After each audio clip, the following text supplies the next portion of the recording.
And now we're good to go. Okay.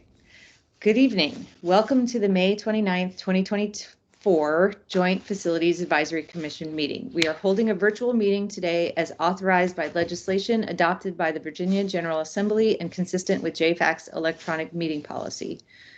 Before we begin, I'd like to cover a few specifics about how today's meeting will be run. Tonight's meeting will be recorded, and the recording will be made available on the JFAC website. The meeting is available to stream from JFAC website via a Microsoft Teams link. There is also a dial-in phone option for those who wish to use it. If commission members, presenters, or speakers lose internet connectivity during today's meeting, please reconnect with us by phone. Please keep your phones and devices muted until you are called upon. Turn off sound to any other devices around you to minimize interference. Please turn off your video feed. I will address when it is appropriate to turn it on in a moment. When called upon to speak, you must unmute yourself by clicking on the microphone icon that is located on your meeting command bar. If you are dialing in by phone, press *6 to unmute. For our commissioners, if commission members wish to be recognized to speak on an item, please use one of the three following methods to be recognized. Use the raise hand feature within Teams. Ask to be recognized using the chat box. Turn your video feed on and leave your microphone muted until you have been recognized. Once you have completed speaking, please turn your video feed back off. Do we have any commission members who joined us by phone today without the video option? Okay, additional notes for public speakers. Oh, okay. I just got a text from Claire and she says she's going to try to join by phone. So, Emily, can you make a note of that? I'm not sure how that works, but additional yes. Public speakers, we will hold public comment periods at the beginning and end of meeting. Those requesting to speak may speak only during one comment period. At that time, I will ask members of the public who wish to be recognized to unmute and state their name. Lastly, this is a public forum. All information associated with today's meeting, whether written or spoken, is subject to Freedom of Information Act requirements. So welcome. We're having, we're sort of figuring out the technology here again in this post-COVID era, but Robert is sharing from his screen so that we can see the documents. I guess the chair's update is that the superintendent CIP came out yesterday. We've exchanged several emails, lots of links. It's a fast turnaround time. I apologize for that again. We do have to get feedback to both boards by next Tuesday when Wells and I will be presenting the our adopted recommendations to the Wednesday evening. There is a school board work session, but the morning of June 4th, there's a school board county board work session. So, and that's June 4th. And then the county board work session that we're invited to is June 11th. So that's what we're working towards tonight. And that's the extent of my chair's update. So not seeing, let's see here. The agenda, let's see, there's an agenda for tonight. I'm looking at it. So the next thing on the agenda item is public comment. Do we have members of the public that wish to give public comment this evening? Katerina, I'm sorry. I see a hand raised from a woman named Katrina. I'm sorry if I'm not pronouncing your name correctly. Would you like to give public comment? Yes. Okay. Okay. Please unmute yourself and. Hi. So my name is Katrina Tankchitzimran, and I am the band director at Thomas Jefferson Middle School. I have spent all 20 years of my career here at Jefferson, and actually, I was a student here. I went to school 6 through 8 here at Jefferson. I graduated from APS, went to college, and came right back home. So in my first year of teaching, Jefferson had about 550 students enrolled at the time, about 75 students in the band program. In my second and third years of teaching, I was excited to serve on the Building Level Planning Committee, or BIPC, that was tasked with designing a new building to meet the needs of Jefferson students. Because even then, our building was deemed inadequate at best and prison-like at worst. In my fourth year of teaching, due to a variety of factors, the Jefferson Building Project was put on hold. Some of those factors included economically, the school system did not have enough money to rebuild Jefferson, the Career Center, and Wakefield at the same time. And some of those came from the issues that this body addresses. The fact that Jefferson is a very complicated site due to the fact that our land is shared between the county and the school system. So a year later, we were given some improvements in the form of paint, lights, and carpet, and a few windows, but really nothing to address the structural deficiencies of our building. That was my second, third, and fourth years of teaching. I am now finishing my 20th year teaching at Jefferson. Our predicted enrollment next year is 1,068, double that of my first year of teaching, and that is 200 more than the capacity estimated in 2007. My band is more than double. We're projected to have 175 students next year, but we only have 2 music classrooms. We don't have enough space. We keep adding therapists and counselors and really needed positions, but we have no offices to put them in, so we keep taking away instructional spaces. None of this, nothing that has been done to our building has expanded space. Our science labs don't have hand washing. We don't have natural light in about 60% of our rooms. We are not ADA compliant because our building was built before compliance was necessary. So we have a teacher in a wheelchair who spoke to the school board about the fact that he can't walk out with his students during a fire drill, or he can't move out with the students during a fire drill. So APS's own studies have repeatedly put Jefferson at the top of the list for a new facility, and I simply ask that you do the same to help support us. Use the data to provide the greatest good for the students who need it most. I know there's a lot of projects on the table and a lot of discussion about what APS can really afford, but I'm asking you that you really please consider the fact that our facility is outdated, outmoded, and just has not had an update since it was built. And I appreciate all of the work that you do on behalf of both looking out for the interests of both Arlington Public Schools and Arlington County. Thank you. Thank you for your comments. Any other public comment? Okay, seeing none at this point, let's move on to the next item on our agenda, which is discussion on APS and county CIPs. Do we want to give a, I want to make sure that we have plenty of time for discussion.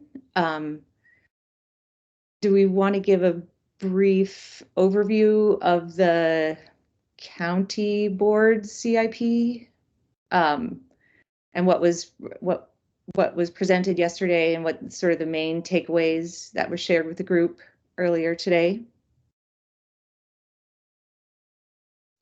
Wells, I'm asking you. That sounds good, Stacy. Happy to go ahead. Okay.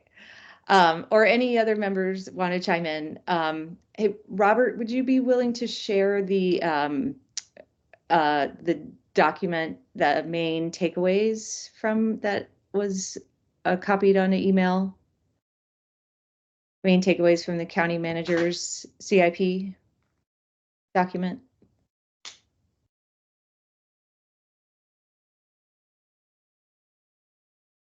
Can you see it?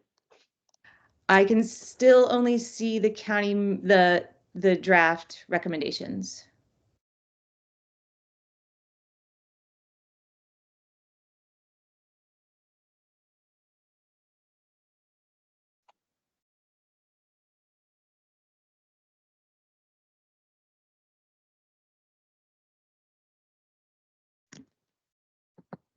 Still just seeing the Just a draft second. recommendation. Yeah, just a second. Let me Okay. reshare again.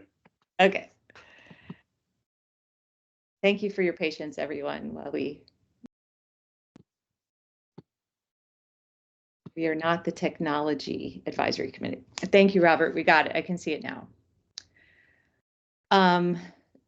So I just kind of went through, there were several links, and anyone feel free to, members, feel free to raise your hand at any time. Like if you had a main takeaway that's not captured on this.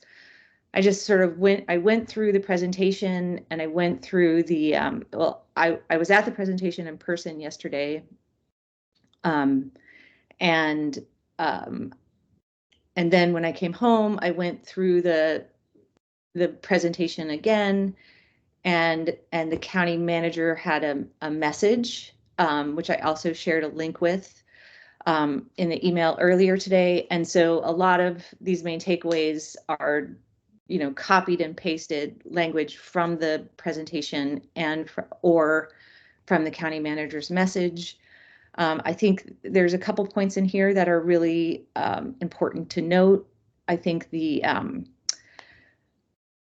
you know, the guiding principles, which are also reflected in these, our draft proposed recommendations, you know, are maintaining the county's existing facility or existing assets, supporting the environment, focusing on community resiliency across many service areas, responding to emerging service demands, and maintaining flexibility in rapidly changing circumstances, and bolstering financial sustainability.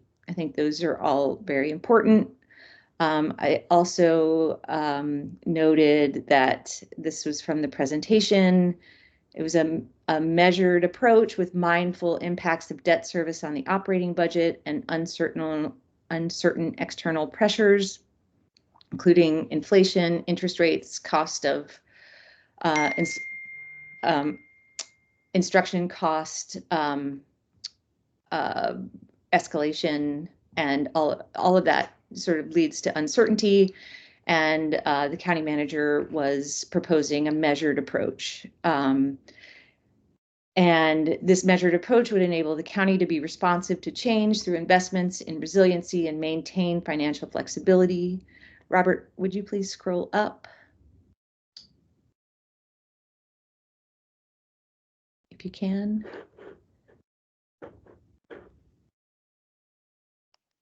Sorry. I just want to let you know I've joined. Okay, thank you, Claire. I'm glad you could.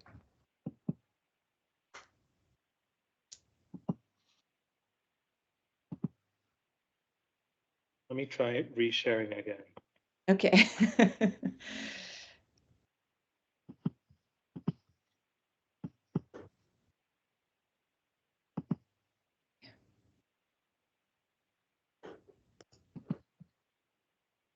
Okay. All right. Perfect. Thank you. I found this quote from the county manager's message, and I shared it at the top of the suggested recommendations because I think it's sort of a guiding, sort of a thesis statement to how the county board or the county manager was thinking about the CIP. And I'll just read it. In reviewing this material, I urge each resident to consider that we have thousands of assets, a sprawling infrastructure under our streets and out of sight, and essential investments in the equipment that allow our water, sewer, and street workers, firefighters, police officers, librarians, park rangers, and hundreds of school, county, and schools staff to do their work to make this community livable, safe, and vibrant. These assets must be nourished, refurbished, and kept strong. The desire for new facilities and better and more efficient use of these assets is real, intense, and welcome. However, we cannot and should not lose sight of investing smartly to ensure that what we have is secure and what we want is affordable. Okay, in the county manager's presentation, we also talked about that debt service and financial sustainability, and that that measured approach. And he explained or financial staff explained that while typically much of the focus is on the quote 10% rule, that it is important that an equally important adopted policy metric is that growth in debt service should be sustainable and consistent with the projected growth in revenues. The proposed CIP is particularly focused on this policy. Growth in debt service for the county general fund is projected to increase annually by 4 to 5 million. And we are mindful that even in this level of increase will seem significant given our existing debt service, our metro commitments, and the need to maintain our infrastructure. It is needed, especially after delayed investments. Finally, to maintain, scroll down again, Robert, flexibility and be ready to address anticipated changes, the proposed CIP does not max out debt issuance for any financial policy metric. And I want to just point out, this was a slide from the presentation, and we've talked about in this group before the APS debt service, and you can see that under the line there where it says schools and debt service, that we've noted several times, it's the slide that I've shown several times in presentations, that the counties, based on the FY 23 to 32 CIP, that the debt service was projected to hit around 70 million and kind of stay there through the out years. This debt service increase based on the proposals in the APS CIP rises to 72 million in FY 27 and then hits 80 million in 2030, 82 million in FY 31, 83.8 million in FY 32, 84.5 million in FY 33 to finally start reducing in FY 2034. And it's just important to note that all of that is that's basically interest that APS is paying on the debt out of the operating budget, and that's the same operating budget that pays our teachers, that funds everything else for operating APS. Okay, please scroll down, Robert. And then I just noted the county manager's notation on environmental resiliency, facility energy updates, energy performance and renewable energy assessments, and solar on county facilities, and then major new facility projects in the CIP, a Crystal City Library, Lee Community Center, Situational Awareness Intelligence Unit, Carlin Springs Site, and, the Lubber Run Resiliency Hub. Okay, please. This was a slide of the county asset inventory. Basically, that's what our CIP on the county side is funding to maintain. Okay, go ahead. Impact of new capital projects on future operating budget. In the out years, the proposed CIP assumes new and expanded facilities, such as a new fire station on the west end of Columbia Pike and a relocated Columbia Pike Library. These will have operating budget impacts for staffing and facility operations. And we developed the proposed CIP.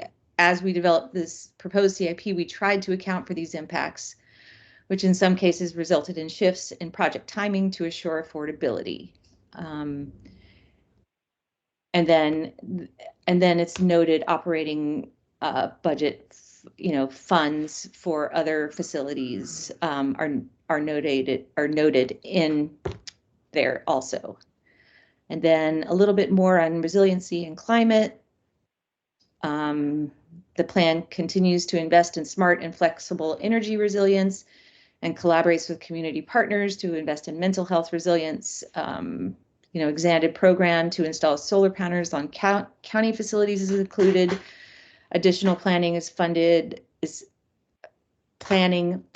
included for further study of the trade center and possible electrification of Arlington Public Schools bus fleet. Installation of more EV chargers at public facilities is also included. Maintaining a good state of repair, which is maintaining what we have is critical for all infrastructure and technology assets. A good state of repair, while the least exciting task among our capital investments, is replacing roofs and HVAC system, repairing trails and playgrounds, and keeping technology up to date, and is essential to providing frontline services. Okay, government facilities, scroll down a little bit more.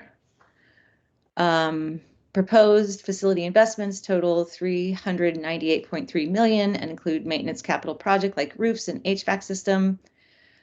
In addition to the maintenance capital program, renovation projects like the next phases of upgrading the 30-year-old courts and police building, including courtrooms, chambers, and technology backbone infrastructure are needed.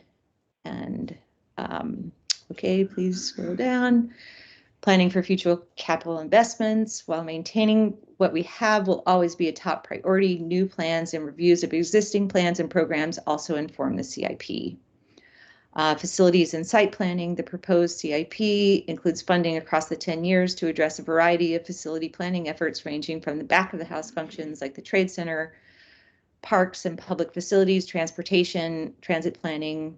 The timing of each effort will change as service delivery needs involved, development occurs, and other county facility projects will depend on staff. And not just that one thing that I just read, I think that's very relevant for JFAC because it's facilities and site planning for county needs as well as school needs.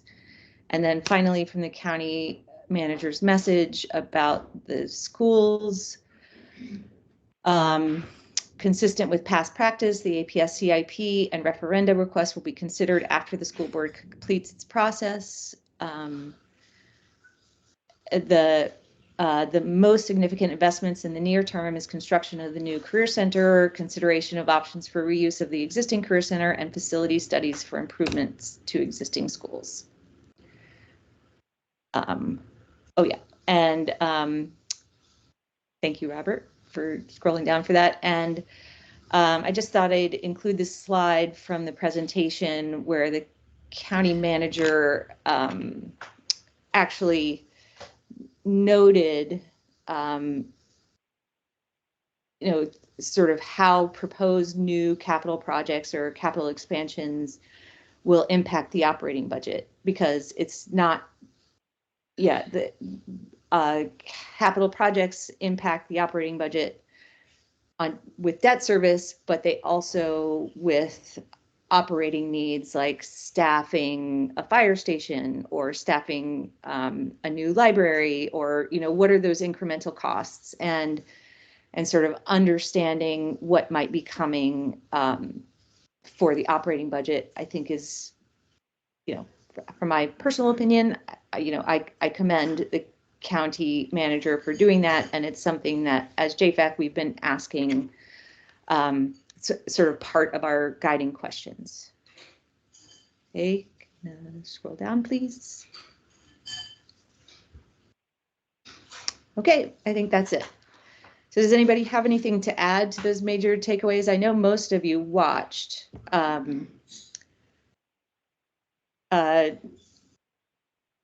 Does anyone have an initial response to the county manager CIP that they'd like to share? Or should we just move on to the recommendations?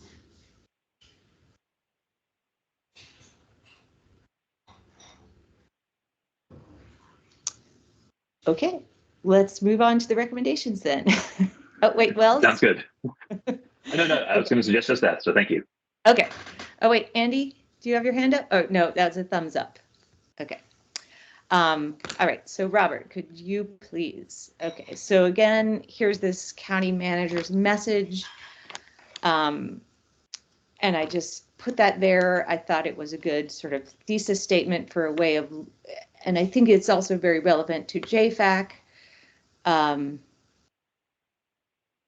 It's sort of the goal of keeping, our community viable, safe, vibrant. That's what this planning is for.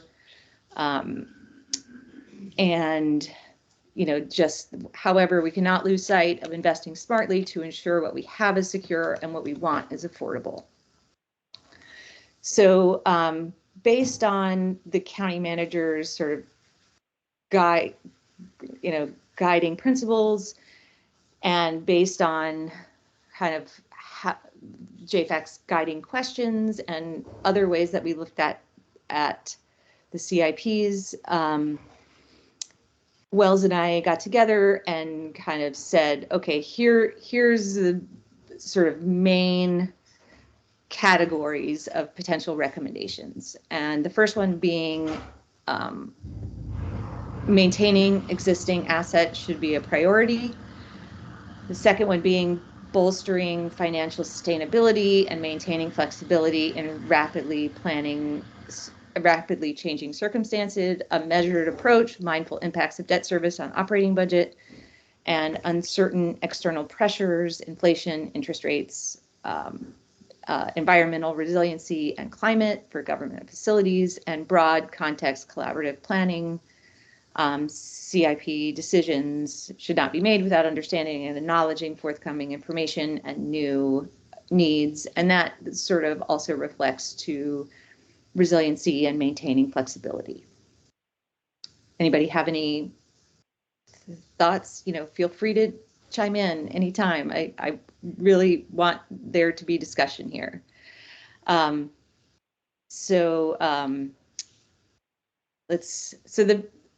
This number one is broken down into quite a few different bullet points. And again, I'm open to feedback. These are not set in stone. These are just meant to be guiding, a way to help guide our conversation and discussion, which I hope will happen. And I think,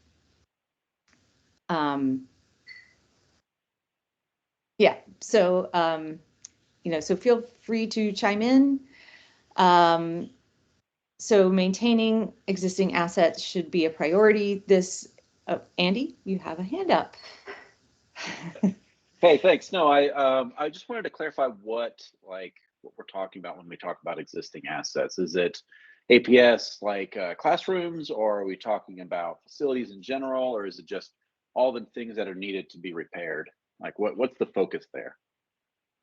The focus would be, so the existing assets would be facilities.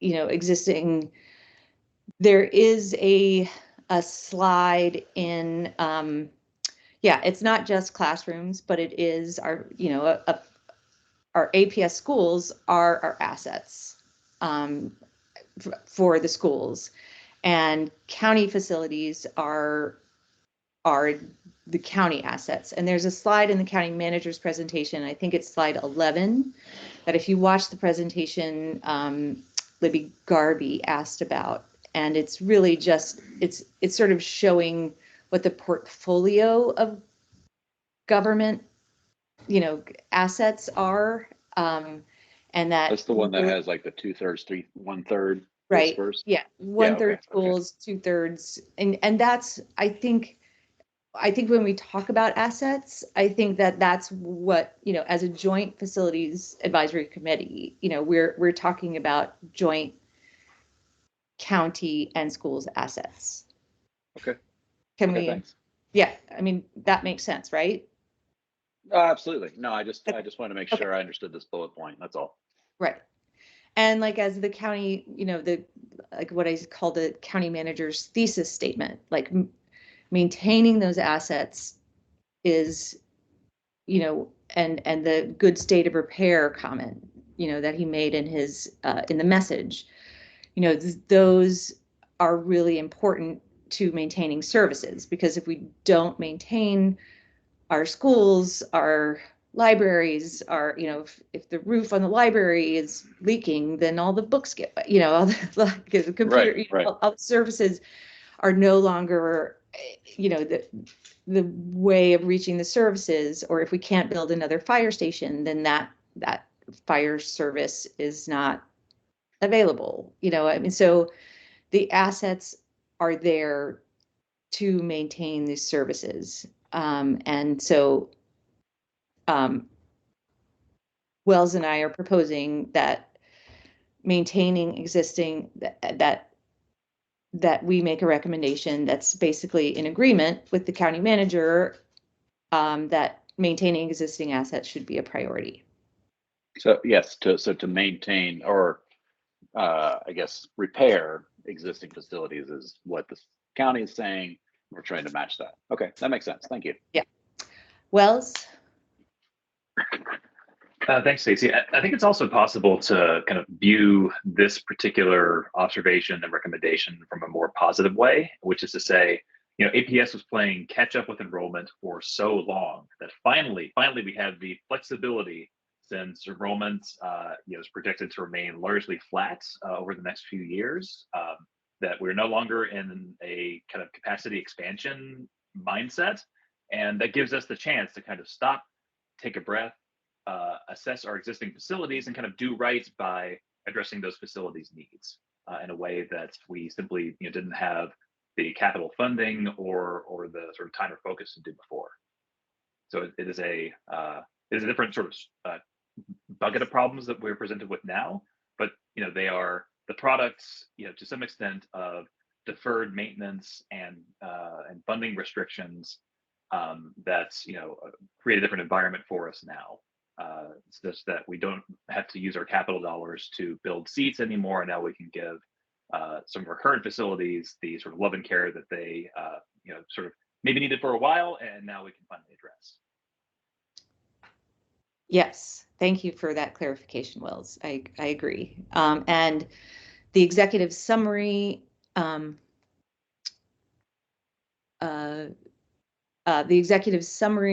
also of the APS long-range plan to renovate existing facilities basically echoes what you just said, Wells, that APS is in a transition period regarding its current portfolio of facilities across the county. Recent new construction projects have provided additional student capacity to catch up to growing population demands. So there is a reduced need for new construction to increase seats and an increased need to address deferred renovation, maintenance, and modernization needs on existing buildings. In response, the school board charged the facilities and operations to develop this long-range plan to shape current and future capital improvement plans, and why the initial need was highlighted during COVID with a need to, can you scroll down, please, Robert? Evaluate mechanical ventilation rates across the school system to prioritize renovations. The school board has a broad range of needs to balance in meeting current standards. Therefore, all existing APS facilities need to be evaluated across a full range of criteria and ranked in order of greatest need for renovation. And so they and what they did was they created the facilities condition assessment report. So do we want to sort of, like, how do we want to work on, supporting? Do you want to sort of go through and, like, nobody has any concerns or questions about bullet point, 1A, are we good to go with that? Like, do we want to do them one by one, or do we want to do we want to kind of go through? We can go, this one that's maintaining existing assets has a lot of little breakdown pieces. So we can either go through them one by one. We can do the main. We can go through the whole existing asset should be a priority piece, and then come back and and kind of discuss them one-on-one, or we can discuss them, as we read down. How would everyone like that to work?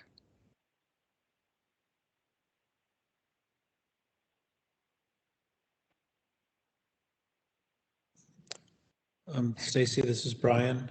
I'm trying Hi, to Brian. turn on my camera. So yeah, I was going through the document you were showing, and there's some things in there that are kind of preamble information, and then there are some specific, almost motions in a way that we would support. So I was trying to figure out, do we need to clarify what the motions are within the narrative that you distributed? I think there's, like you said, there's a lot of little subpoints, and so I was wondering if our motions and specific recommendations are clear when we go through this. That's a good question, and Wells, feel free to chime in anytime here. As you can imagine, like the turnaround for this has been pretty tight, and so how it's organized is really, I was just trying to get main points out. We can edit in real, we can take these points and turn them into recommendations that we can adopt, or we can say, okay, yeah, I agree with this background, and I agree with including this background information as it supports this point. We can, yeah, I'm open to discussion about how we break these down, and if we want to adopt a proposed recommendation that maintaining existing assets should be a priority, but then maybe one of the sub things doesn't get included, or I'm open to looking at it in any way. And if it helps you, Brian, to kind of look at these as a draft recommendation, to put them in a language that reads like a recommendation, we can draft that like as part of the discussion. Okay, thank you. I mean, does that help answer your question? Yeah, it helps. I mean, I think it's difficult to kind of work through these things, and so just in terms of how the JFAC weighs in with the county, I think clarity is always really helpful. And what are our principal motions that we're weighing in with? Right. And then, also relative to how we ended the last meeting with discussing how we ought to focus on our big picture priorities of JFAC. Right. So, just going through this, there's a lot of just general analysis and review of overall issues in the CIP that are so critical.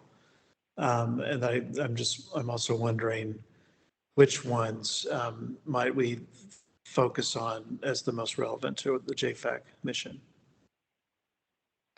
I mean, Wells has his hand up, but I would be curious if you think there are some that are most relevant to JFAC mission, Brian. Yeah, defer to you and Wells. I mean, just see what you are thinking. I'm thinking personally, I'm thinking of, and this is a little bit off track from what you have distributed, but the elements that are in the CIP that might lend themselves to stronger consideration of joint usage. So it's a little too late to weigh in with new elements in this CIP, I'm assuming. But for elements that the county manager has included, there are the library, Crystal City Library, and, a couple of facilities that might, the Career Center, obviously the repurposing of the existing Career Center building, that's one. I mean, I'm trying to think of very specific ones that might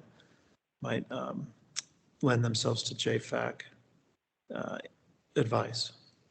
Yeah. But I could be completely off base with this line of Right. thought, so I'll leave it at that.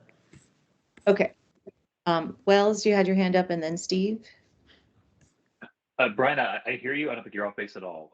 So the document, as we move forward from where we currently are, is kind of divided into roughly two different pieces. The first half, roughly, of it is going to contain some more concrete recommendations that are more relevant on just the APS side, with sort of some interrelationship with the county, but really focusing on APS facilities. And since we've had the APS proposed CIP for a little bit longer than the counties, Stacy and I were kind of able to circle up and talk to other members of the commission, take our conversation from last week and turn those into some more concrete recommendations for consideration. Whereas the ones that are a bit more county focused or focused on kind of joint facilities or joint planning are a bit more toward the end and raised more by way of discussion items that we can, kind of discuss amongst ourselves and figure out kind of how to best work into recommendation language. But I think for this next stretch, my suggestion would be to kind of lay out each of the potential recommendations, kind of go through them one by one. And then as Stacy kind of names each one of them, we can say, is there anything to talk about here? Does anybody want to discuss it further? And then kind of end with, is there any objection to it? And that can allow us to create a clear record to say that if there is some disagreement that's can't be resolved with any friendly amendments or changes to the language, that we can take a vote on it. The record will be clear, and then we can move on to the next one. That's my suggestion. Great, thank you, Wells. Okay, thank you, Wells. Steve? So I guess I'm thinking about this at maybe a more granular level.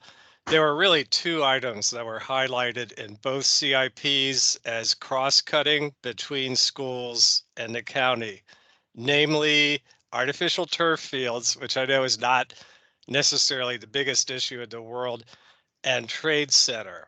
And I feel that there are substantive issues that JFAC should raise about both of those topics. They're proposing, if you round slightly, $10 million for the Kenmore artificial field. $10 million is a pretty big chunk.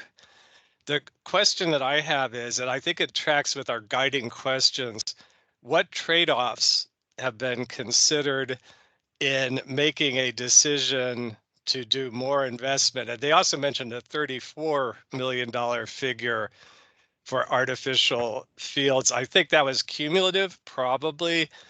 So that may reflect sunk costs, but that's a pretty big chunk of change. And my question is, what trade-offs have been evaluated in making the decision, given that there are well-documented concerns about artificial turf fields from a safety standpoint, a human health standpoint, and a climate standpoint? I mean, it really touches, major areas that I think we're all concerned with. So I won't belabor the point, but I feel like we should ask, has a trade-off analysis been done? And if so, is there something that we can actually look at? Is it documented? Or was it just kind of, oh, well, we know that they're better because they don't need the maintenance that natural fields require, and you can play on them year round, et cetera. Regarding Trade Center, it's a dual use facility now, so that's not in question. Both APS and the county are using it. There seems to be no evidence of any long range planning for Trade Center. They did do a so-called optimization study several years ago that basically threw up their hands and said, well, we don't really see anything that we could do to make it better. And yet we're seeing in the new CIP, they want to invest more in Trade Center, but it's not clear. Well, what's the plan here? And what's the public engagement? And by the way, shouldn't JFAC be in the mix, given our mission for discussions about Trade Center, since it is dual use. So I'm not going to keep ranting and raving, but I think these are substantive issues that are recognized as touching both the APS side and the county side that I hope we will raise. And it's largely in a mode of asking some pointed questions about both topics. So thanks. Okay, thank you, Steve. Diana. Hi, all right, I'm on the camera. All right, I'm chiming in here. I actually generally agree with how Wells suggested to go through the recommendations that are proposed.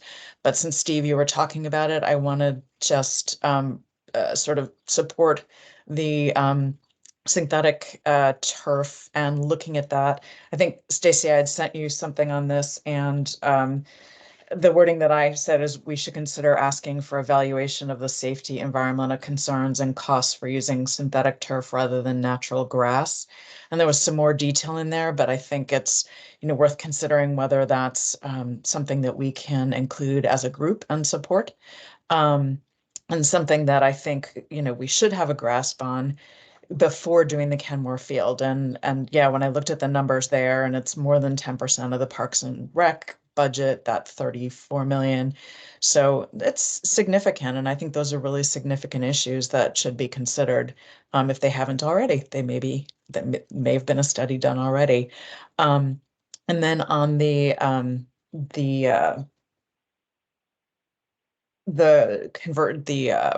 renovation issue, I just want to throw out there, and I think I identified a couple of areas where we might explore, circling back to our, I guess, suggested framework or support for public-private partnerships. And one might be some aspect of either renovating, constructing, operating Montessori school. I think I had mentioned at our last meeting about the Bezos Academy and whether or not they might be approached. Sounded like that had already been considered, so we might be supporting an initiative that's already underway.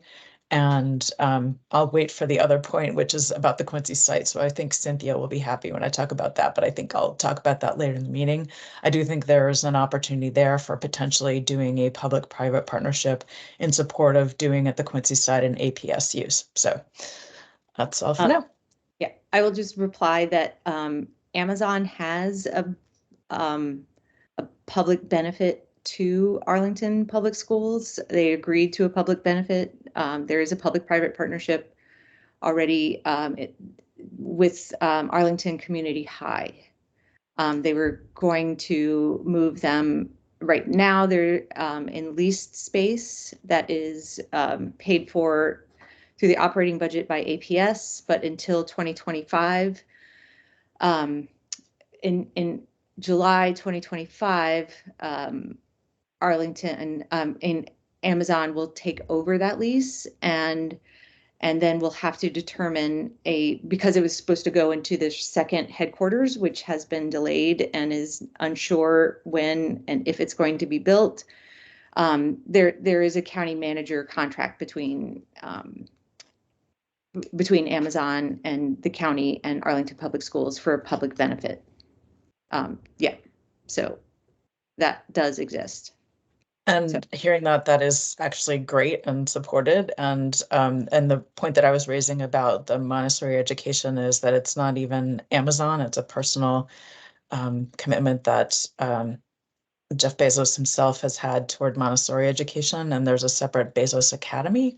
So that would be worth considering specifically with regard to Montessori education. So just want to put that out there.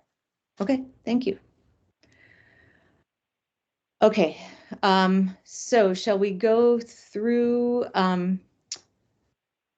Wells, do you want to, since you had such a good idea about how to go through this, would you like to, and so that I'm not dominating the conversation, do you want to lead us through this set of maintaining existing assets? Should be a priority. Sure, I can at least take us through these next few.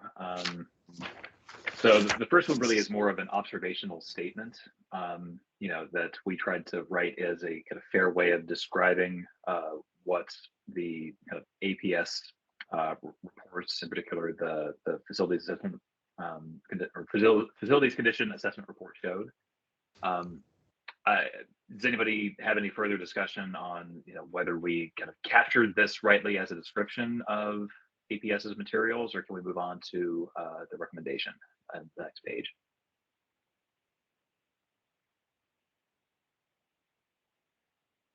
All right, hearing none. Robert, can we go ahead and go to the next page, please?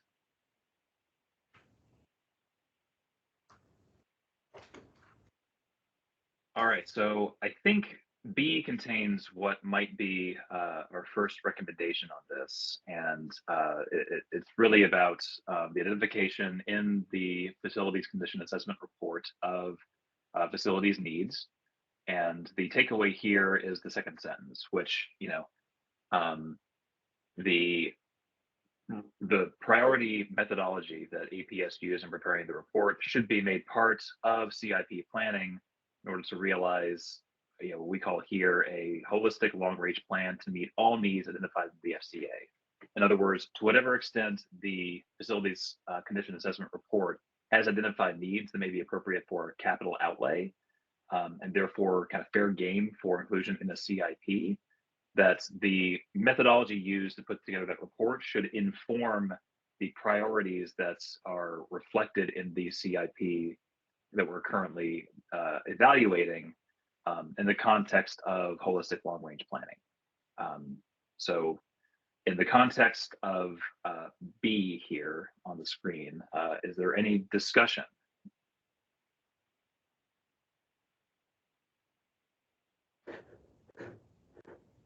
Is there any objection to including B, 1B specifically in JFAC recommendations? Wells, could you say 1B out loud? I can't see the screen.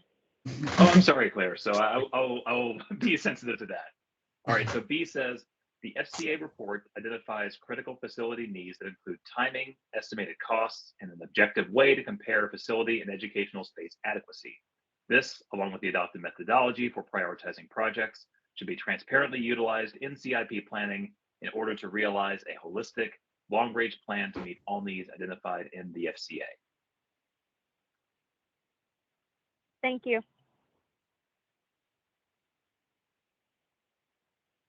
All right, so now we get into the more meaty recommendations.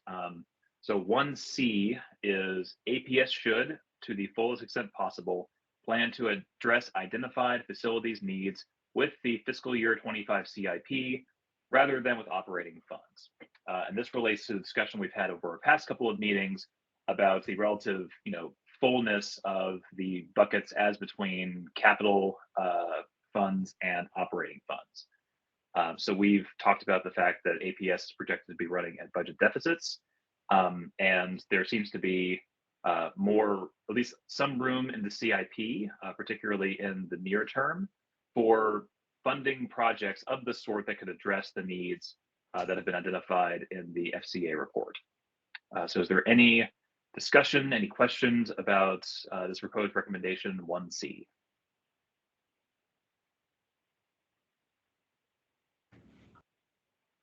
Any objection to including it as part of our recommendations? Yeah, I just have, I guess, a question. I mean, if we can't afford it now, and we're just going to have to pay the cost of it plus interest later out of the same operating budget, what are we trying to achieve here with this recommendation? Well, and that's what we're trying to capture with the qualifier to the fullest extent possible. And so the idea here is kind of consistent with the CCPTA letter that will be discussed later on, in fact, in the very next proposed recommendation, that to whatever extent that there are facilities needs that are identified in the FCA report, that APS should come up with a plan to address them. And the plan should take into account the feasibility of addressing them with capital funds versus operating funds, and reflective of the reality that right now we have a greater flexibility in our ability to spend capital money than in the operating budget, where the ability to fund, especially major infrastructure projects in the next couple of years, will be very challenging.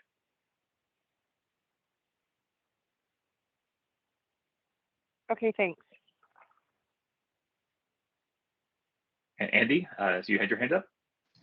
Yes, well, I'm sorry. I just wanted to kind of build on what Claire was saying. Oh, when we talk about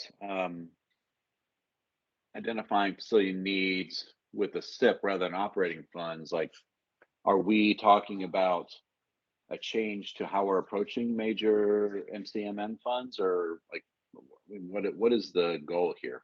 Because I'm not sure that we've talked about that yet. Yeah, so the goal here is to recognize that MCMN funds next year and the year after might be very difficult to come by. So if there really are critical needs to facilities that can be addressed with this CIP, that there should at least be consideration given to including them in the CIP instead of trying to pay for them out of the operating budget. Or at the very least, kind of framed a different way, that we shouldn't count on the availability of operating funds in the next few years to, take care of infrastructure projects that are going to be expensive, but that are also very urgent and very high priority. That's really what this is trying to get at. Okay, no, that makes sense. I just I know there's precedents in the past of us using operating funds to meet things like this, but yeah, I mean, I think that's a good recommendation. Yeah. So how about this? So to address Andy, your and Claire's questions about this one. I mean, this one really is more focused on the sort of most urgent ones. So maybe we can add a qualifier that, to the fullest extent possible, plan to address the most urgent identified facilities needs. Because there we're focusing on, needs that might need to be addressed within the time frame of the sort of operating budgets that are projected to be running at deficits in the next few years. Instead of implying that every single facility's need should be addressed in the CIP instead of operating funds. So I take your point there. Wells, I have a thought about that, which is that some of the most urgent needs are going to be at schools that were part of that cohort of 3 to 5 schools identified, and they're not going to want to invest in those if they think that they may change that soon. Do you see what I'm saying? Yeah, I think that might get taken care of with urgency, because I think that if there are schools whose needs might be taken care of with a major renovation or rebuild, that might take some of their needs out of the category of kind of urgent ones that are contemplated by this recommendation. But if there's a way that you can kind of carve them out or address that, I'm happy to get language for it. And here we have Stacy, who might have an idea. Stacy?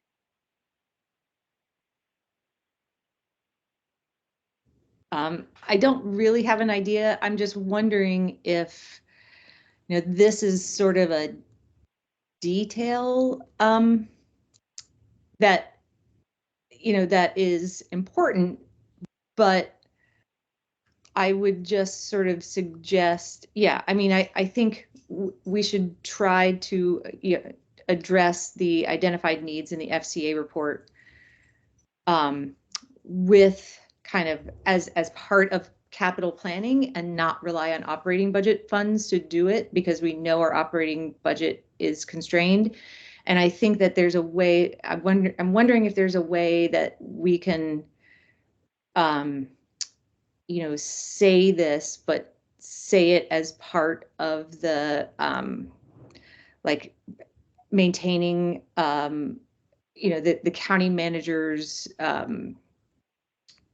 the way of looking at the CIP funding as, maintaining a kind of flexibility and understanding impacts to operating budget.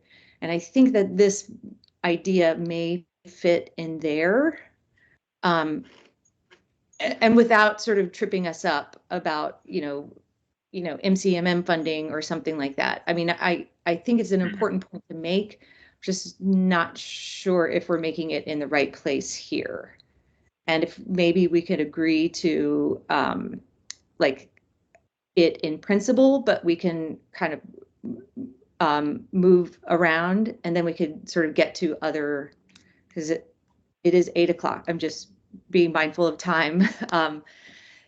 And I do think this is an important point, and I think it's relevant to make. I'm just trying to think about how we may, you know, and again, the way that these were organized and the way that these were written were drafts and are subject, you know, are very subject to change. And so I'm just looking at it like maybe, and thinking to myself that maybe this point really fits in more with like maintaining flexibility and resiliency within, you know, within financial planning. Yeah, thanks, Stacey. I agree with all of that. If I could make one possible way of completely rephrasing it, it would be to approach it from the other direction and just say that APS should not rely on the availability of operating funds in the coming years to address critical facilities needs. But I'm also perfectly happy to kind of have that as more of an animating principle on some of the other recommendations instead of one that's freestanding on its own. I don't know if this works because some of the critical needs are not able to be paid for with bond financing. So it's hard to make sense of this recommendation. Maybe we circle back to it later and Sounds good. Yep, we can move on for now. All right, so let's skip ahead to 1D. The APS fiscal year 25 CIP should be updated to meet more of the critical needs identified in the facilities condition assessment. The major animating theme here is that right now, in addition to some turf replacements, some other kind of relatively scoped infrastructure projects, there are really only the 5 major infrastructure projects that are proposed for the CIP that were kind of part of that came out of the CIP direction that the school board gave in December. And that was at a time where we had less bonding capacity. And there are also other recommendations in here that could free up additional capital funding, just depending on how the school board and APS moves forward. And so recognizing the facilities needs that CCPTA has pointed out are not addressed in this CIP, I do think it behooves us to recommend that APS should try to do more, should try to, if not address all of the most important ones, at least do more to address those, and then come up with a plan to address the rest.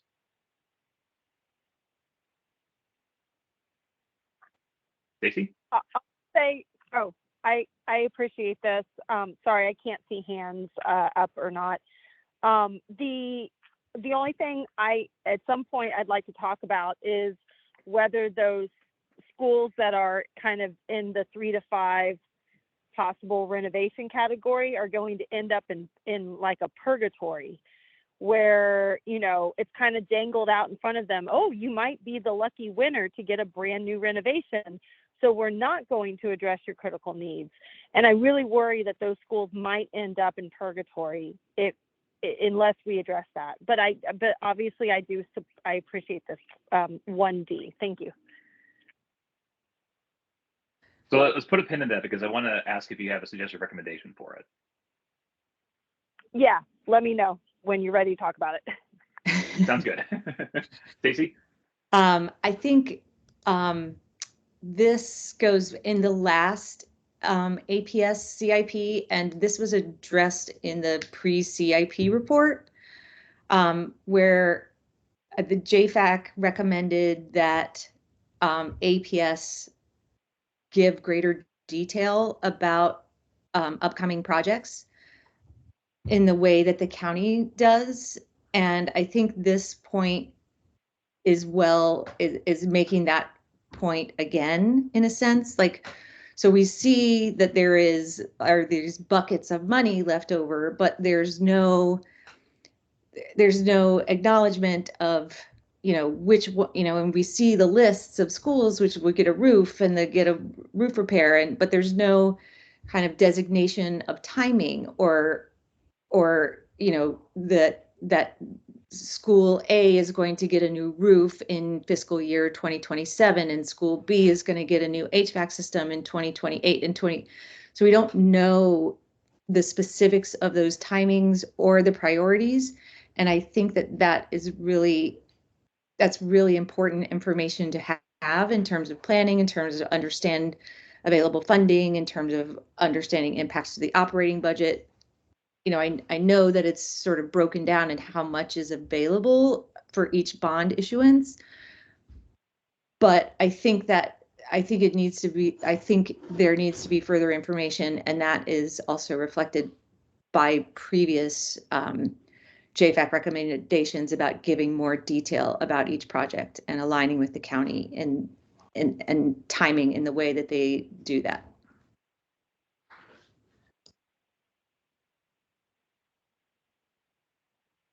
Thank you, Stacey.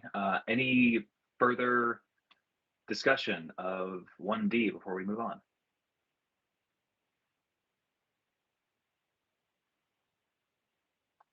Any objection to including 1D in our recommendations?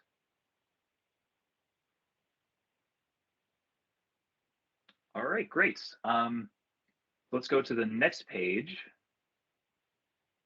And so before we get to this one, I think Claire, now is a good time if you have any suggestions to kind of implement the recommendation about making sure that the schools who are potentially eligible for a major renovation or rebuild as part of the deep dive studies, but might lose out on it, are still not going to be left behind as part of the process of making sure that their needs get met. Well, I think the more schools that we sort of have on the hook, let's pay for a study and you could get a brand new building, the more casualties there will be of schools that we're not going to fix because, hey, they might get replaced or totally overhauled. So I don't think 3 to 5 studies is right. And I don't think we have the money for 3 to 5 major overhauls. So I kind of want maybe like 1 or 2 studies done. And that way, let the other schools off the hook. Because right now they're stringing along a lot of communities. So Stacey can correct me if I'm wrong. I believe last fall, one of our recommendations was to limit the number of deep dive studies to 3. Stacey, is that right? Yeah, that is correct. All right. I'm perfectly happy to both reiterate that recommendation and to limit it to 3 for the reasons that Claire, you gave. And then it's a matter of figuring out, well, if we only have the ability to address 1 of those 3 schools, then it's a matter of coming up with recommendations to what to do with the remaining 2. One could be to kind of give them priority for the next CIP. Another could be to, depending on what's. We only have the money to take care of 1 for the next 10 years. So if we do 3 studies, 2 of them are not going to be worth the paper they're printed on. I think. Right. I propose that we recommend 2 to 3. That's better than 3 to 5. We should specify that, it's not helpful to string communities along.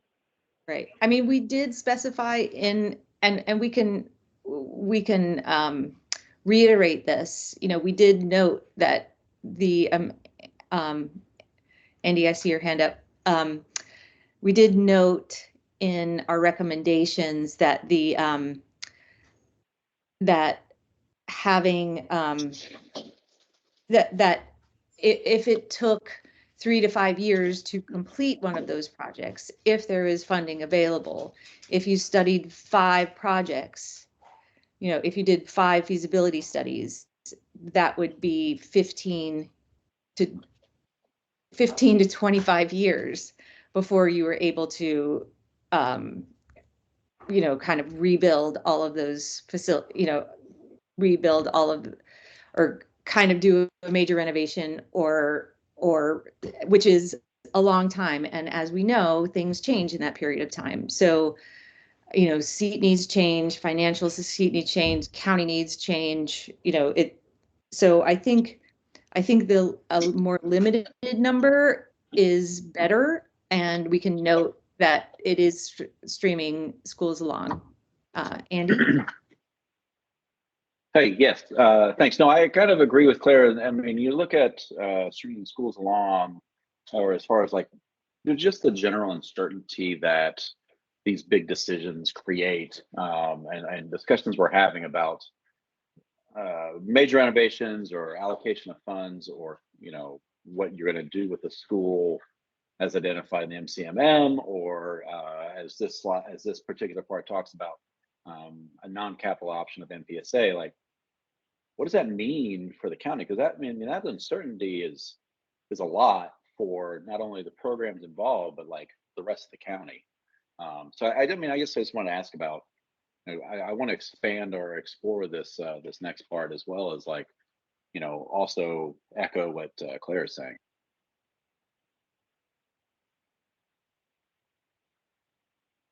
Go ahead, Wills.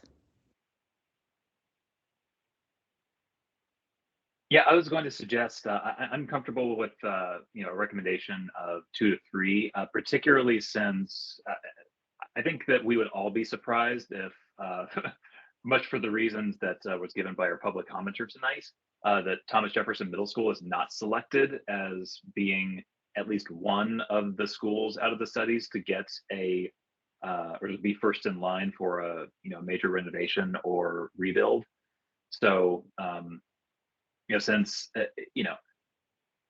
given that, and I think that that's rooted in some of the recommendations that we put in last fall, it does seem particularly appropriate to make sure that whatever schools are also kind of potentially up for being in the queue for that kind of major work aren't left in the lurch. Okay, thanks, Wills. Do you want to lead this next part, or do you want me to? I'm happy for you to take things away, Stacey. Okay. So 1E, as part of an effort to prioritize capital spending. Wait a minute, Robert. Can you go down just a little bit? On addressing existing facility needs, JFAC recommends exploring. Sorry, there needs to be an A in there. A non-capital option for relocating MPSA and for the reuse of the legacy ACC building. Not spending approximately 45 to 50 million will allow for that amount of bond issuance to be available to address existing and identified facility needs. A new roof, that's bond funding available, in this bond issuance, to do an extra roof, to do an extra HVAC system, to upgrade those bathrooms, to upgrade that, whatever, there are plenty of facility needs identified in the FCA report, and it would allow for that amount of money to be there, or for planning for a major renovation, or to begin planning for a major renovation. Explore the option of MPSA's relocation to a repurposed elementary school, exact location to be determined as part of planned elementary school boundary changes. This location would prioritize an optimal location for MPSA, along with balancing the surplus of elementary school capacity and provide for operational efficiencies. This option would relocate MPSA from the existing MPSA facility with the noted FCA poor air quality. There are, I'm just stopping to make a point here that in the FCA report, there are 3 schools that have a red rating for air quality. It's Jamestown, Williamsburg, and Montessori. And so relocating them would move them from that facility 2 to 3 years sooner than a capital construction project. That could not, and in the Legacy Career Center, that could not begin until the new ACC building is complete in 2026. This option could also provide for a sooner demolition of the existing MPSA building, which could finish the entire site with green space in 2026 or 2027. This is years sooner than under existing options, meaning that students on the site and neighbors don't have to live with additional years with the site under construction, and will offer savings in cost escalation. Explore options to reuse the Legacy ACC building that don't require large capital investments or major changes to the building. Some ideas, these are just ideas that have not been explored by staff because there was an amendment to the CIP direction that prevented these options from being explored, but move Arlington Community High, which was recently, which was on the site for a long time and then moved off with the assurances that Amazon would build them a new building, but there's now uncertainty with that. This is just an idea. Utilize existing childcare spaces for to provide subsidized childcare, which is a major need in the county.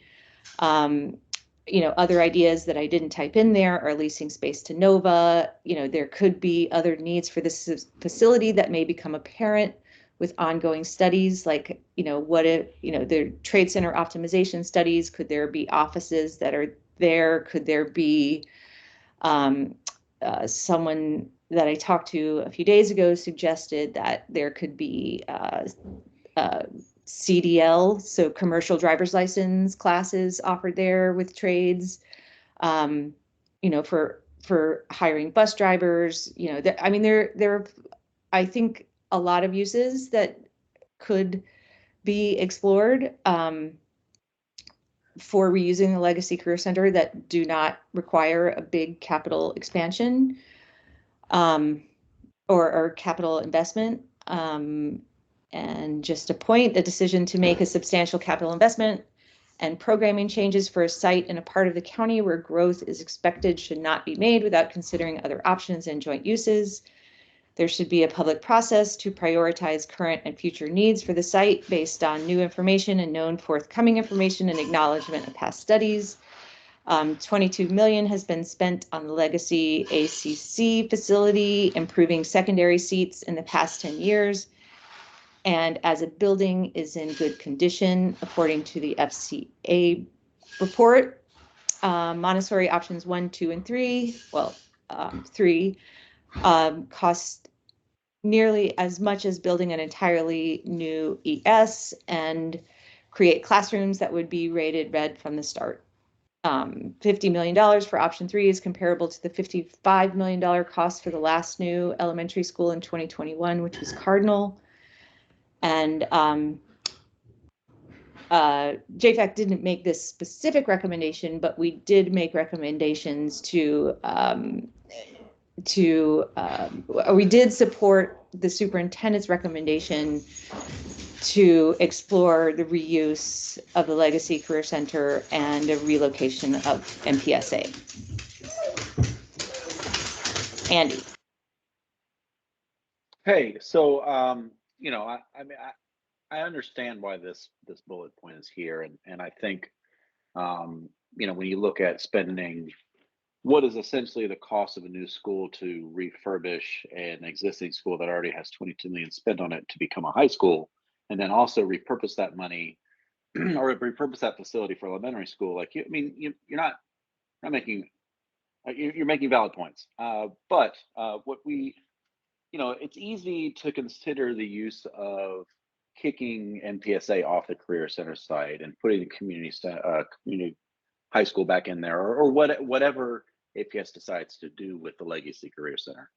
I mean, the fact of the matter remains, and that's why one of the reasons that amendment was put there is that, you know, this plan has existed for a long time, for years, and it's, you know, it's been questioned and debated, and I respect and understand and I value those questions. And for us to question it again, I support, but I also want to, you know, make sure that that we understand that we're putting this school in question again and pitting it against a number of neighborhood schools going forward.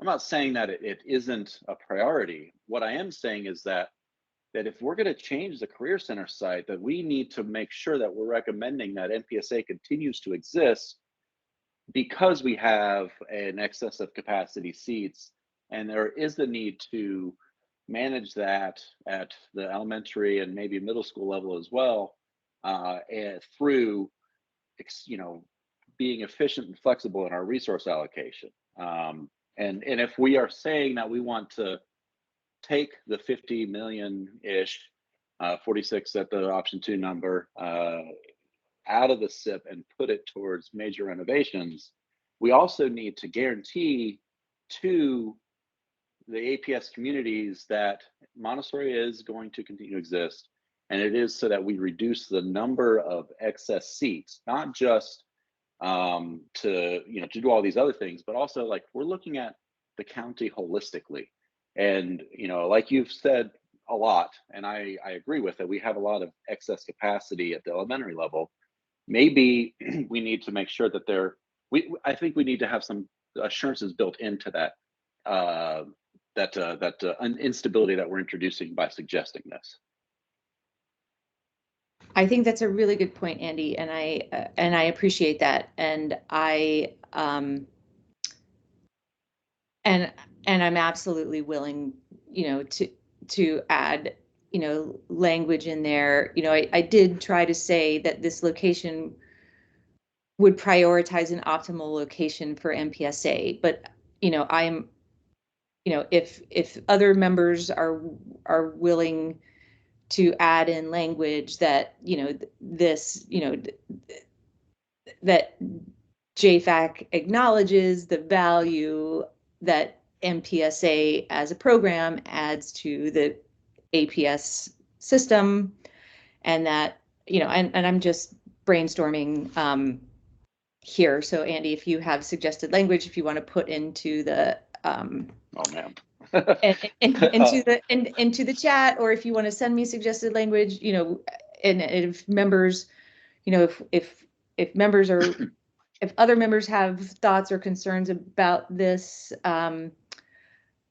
this recommendation, you know, if you would support adding in language like this, I think that's a good idea to add in there, that like it's, you know, recognizing that by doing this, that, you know, that one, we're recognizing the value of MPSA overall, and that we're looking, you know, that this relocation is looking for them an optimal location, you know, for their program, for this valuable asset to APS overall, and that it's and that it is actually doing, and it is actually helping with operational efficiencies by,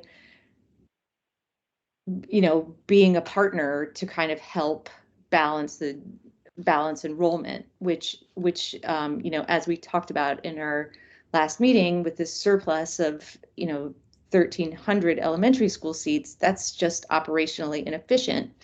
But, you know, you know, yeah, you know, boundary changes are always contentious, no matter what you do, no matter for what reason. But I do think that it's, you know, I'm willing, you know, I want this, I don't want this, you know, I hope that this recommendation can be a positive, we can try to look at it as a positive, as a tool for in the positive, where we're both looking at addressing operational efficiencies, finding an optimal location for Montessori and an optimal reuse, and allowing for, and allowing for capital bond issuance to be available to actually address these existing facility needs, so that we're maintaining a good state of repair for APS facilities.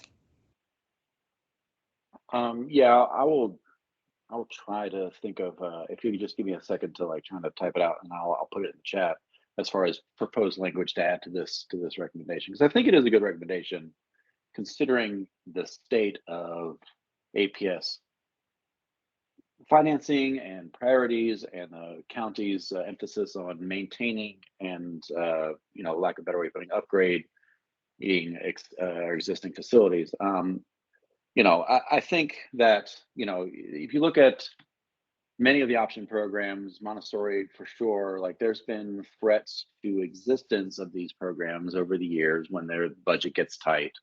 And if we can figure out a way to make it, recognize the importance and how option programs across the board, not just MPSA, are great at balancing enrollment and is part of the county priorities to balance enrollment, neighborhood transfers being one, but targeted transfers from neighborhoods or neighborhood transfers or targeted transfers are another way, with other neighborhood schools that are under enrolled or needing more people, and option programs. That way, it kind of lessens the blow of having to do huge boundary changes.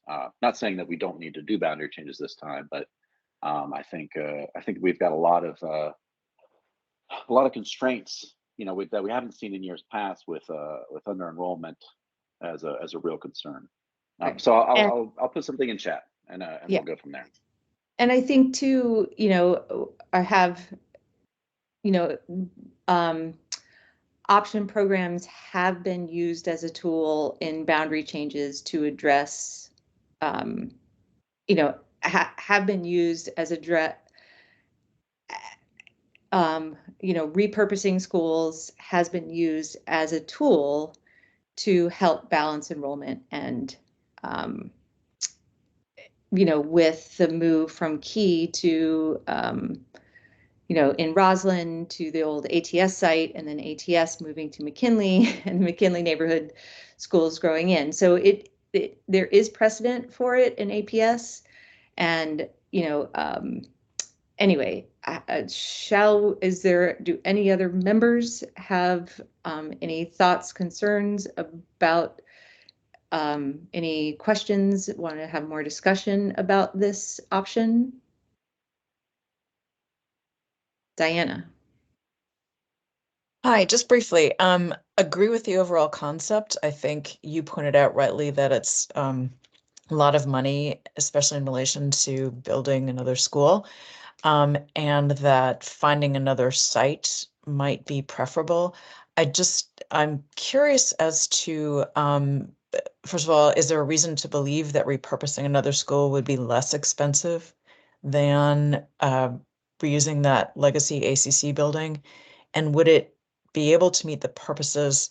Are we looking at doing a limited number of grades rather than, it appears to me at least, to be geared toward taking students from, pre-K all the way through junior high school? And would that concept be reconsidered?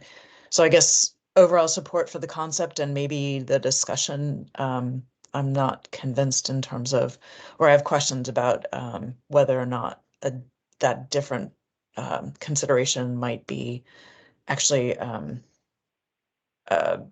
a good use of exploring time, unless there's other information that we already have about repurposing an elementary school that would cause us to believe that it'd be significantly less expensive. don't know the exact number. Robert, maybe that's something that we could find out for members. When Key moved to the old ATS building, there was some refresh capital cost. I want to say that it was like around the 2 million range. And Robert, if you know that number off the top of your head, that would and want to chime in, but if you don't know it, we could find it out. Stacy, no, I don't know it. So that's a question that I can bring to facilities and operations. Right, yes. But it was around, kind of a refresh, is in the, single digit millions for repurposing an existing school. And, under this, kind of proposed, under this suggested draft recommendation, the idea would be that, a relocation would be explored that would provide an optimal location. There are several elementary schools that, that we look at size, Montessori is currently in a school that is around, 463 to 488. It's a number that has varied, I've noticed, of a design capacity. Do they move to a school that's around the same size, or do they move to a neighborhood, a school, a facility that's bigger?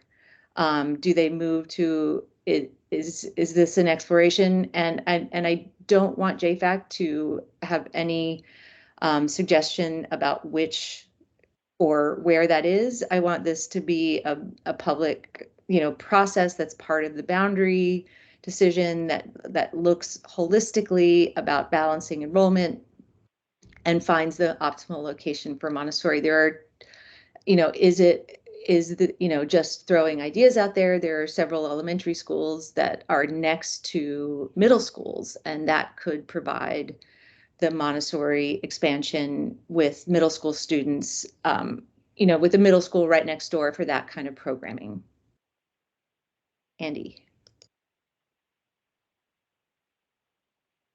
Sorry, I meant to hit return, but I didn't yet. So there it is. In apologies for any typos, but there's the blurb I just came up with.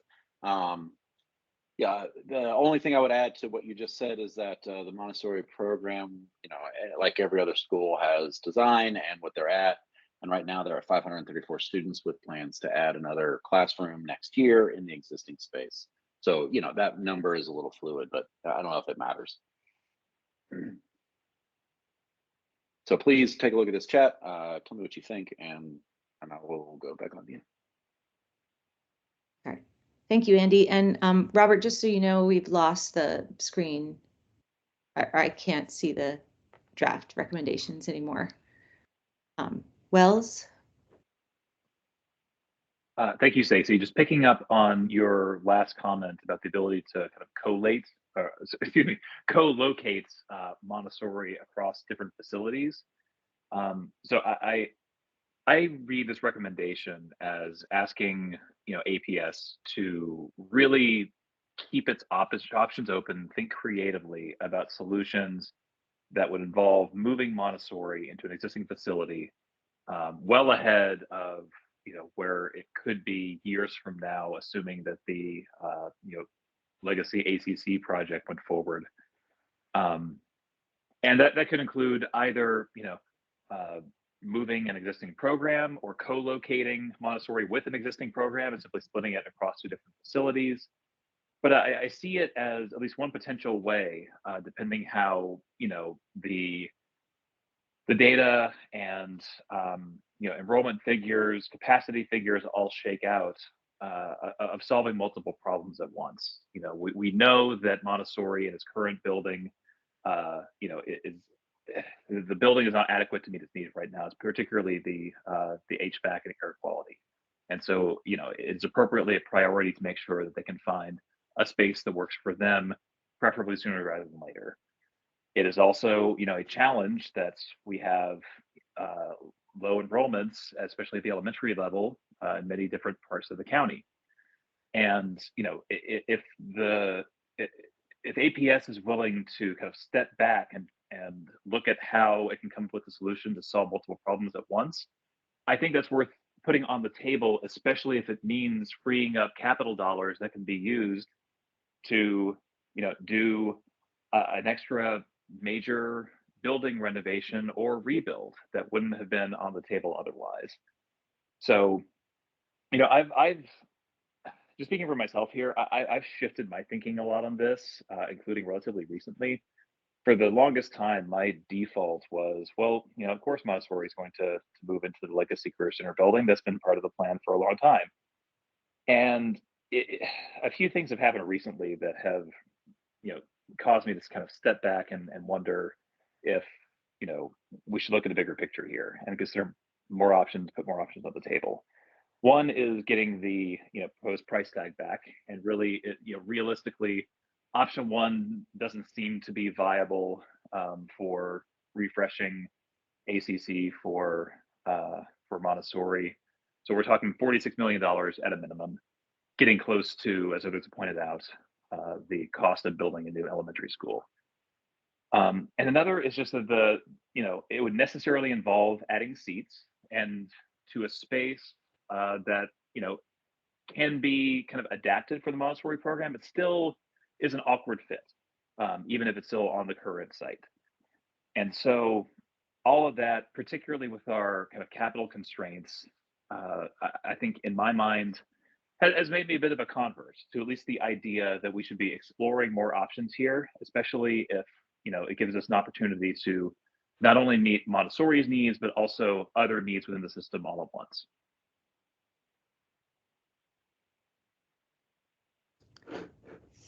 Thank you, Wells. Andy, your hand's up again.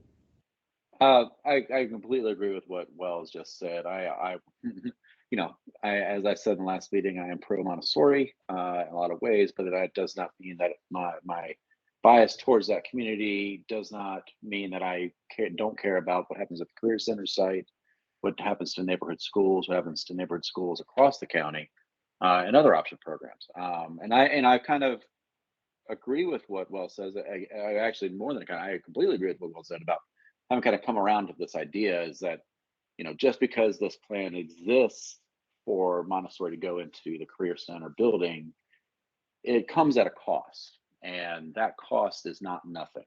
While if you look at it from just the lens of the amendment, that the low, medium, high creates a false dynamic that these are the only things we can consider. If we're willing to give this program assurances that we're not saying you shouldn't exist anymore. We're saying that you may not be the best fit there, and there might be a better allocation of resources to go to another school. At the same time of a boundary process, that puts the onus not on the Montessori program that can cause bad blood wherever it ends up, but in a way that like, hey, this is because we have under enrollment. We have 1,300 excess seats at the elementary level. The only thing I would counter, Wells, is that we have seen, or the Montessori community has seen, that being a co-located school does not work. It is contrary to both the way that our schools are set up, that when it existed at Drew, there was problems with how do you measure outcomes? How do you manage resources? What does the PTA look like? Which is why a lot of weird or different, not weird, organizations exist around a lot of different option communities across the county.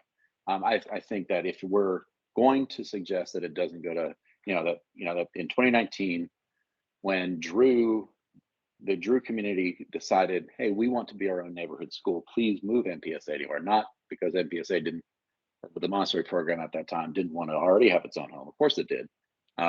When they just said, hey, we want to have our own neighborhood school and Patrick County is a great place for them to go, it made sense. I just want that kind of holistic approach to continue so that we're not suggesting that it become lesser than it is already. Let's acknowledge that it is its own school and deserves its own home, like many other option programs. Does that make sense? That makes sense, Andy. Thank you.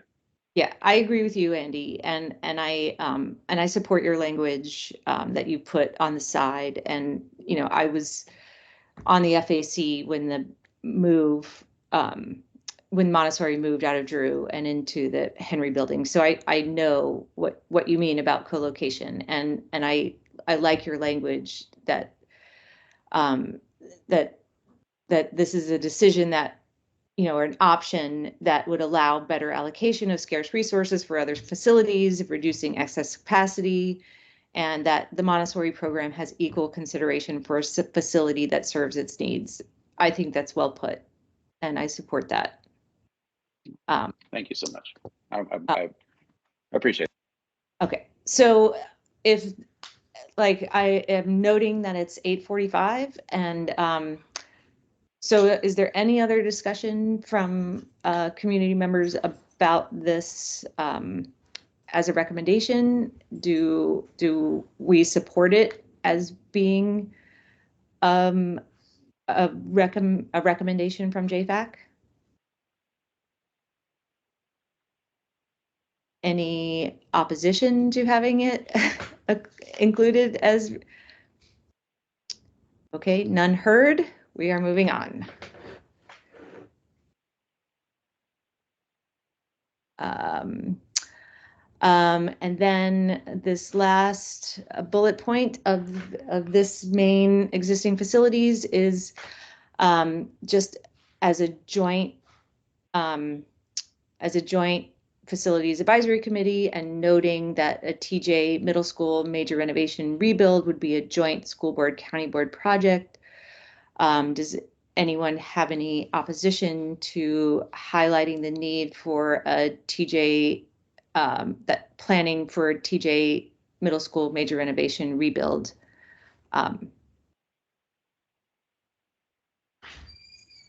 Hearing no opposition, that will be included as a recommendation. We are moving on. So the second main bullet point of recommendation is really about budget and bolstering financial sustainability and impacts of debt service on the operating budget. Measured approach. I speaking as an individual, I really appreciated the expression of this in the county manager's approach to the CIP, and looking, and saying that, hey, look, we have, a lot of the reason that the debt service for APS is so high is because we're funding, $175 million new facility for the Legacy Career Center. And that was needed, and it's, and we support it, but that's still what is adding to our debt service. And we do have noted operating budget constraints. And as it's all interrelated, I think this, do we support this kind of measured approach and having, with understanding impacts to the operating budget? And the last point is actually making, recommend or adopting that there is, that we are commending the county manager's CIP for acknowledging impacts to the operating budget, like noting, okay, well, this capital project will mean that we'll have to staff, this, and this is something that it's not just an impact to the operating budget in terms of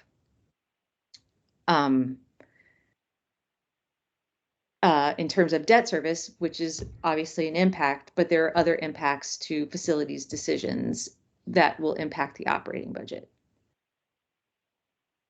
Anybody want to discuss this?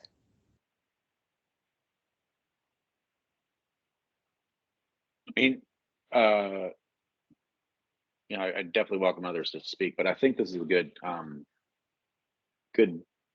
point because we're talking about how the debt service ceiling impacts everything. And one of the things I wanted to point out is that the county SIP presentation yesterday talked about how they were going to manage the overall budget ceiling, and that if you looked at the SIP 5 years ago, that in 2024 we were going to be above 9% for debt ceiling use, and that they've gotten it down to around 8%, and that's something that they're cognizant of through either pushing projects down the road or different allocation of funding that the county can do that we cannot, that APS cannot, I should say. So I think we need to understand that that the county is also on board. While they have lots of resources for their funding, we only get it from them, and they are able to manage that in a way that keeps the debt ceiling low.